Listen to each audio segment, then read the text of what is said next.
મારું નામ ચિરાગ ગાબાણી છે. અમારી વાઈફ છે એનું નામ સોનલ ગાબાણી છે.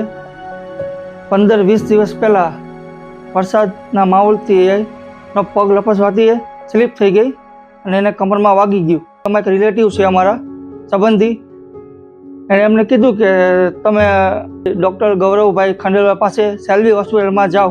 એને જોયું, ચેક કર્યું, પછી કે આપણે એમઆરઆઈ કરાવવું પડશે અને એમાં ડેમેજ આવ્યું કે કમરમાં ચોથા અને પાંચમા મણકામાં જે ડેમેજ છે એટલે એને સર્જરી કરવાની વાત કરી ડૉક્ટર સાહેબે કે આપણે ઓપરેશન કરવું પડશે, સર્જરી કરવું પડશે, ડેમેજ બહુ વધારે છે.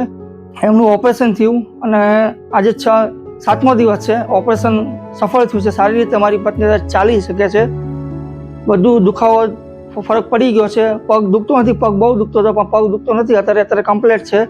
પણ આ સેલ્વી હોસ્પિટલમાં એક નંબરનું કામ છે. અમે ડૉક્ટર સાહેબ અને માનસી મેડમનો ખૂબ ખૂબ ધન્યવાદ.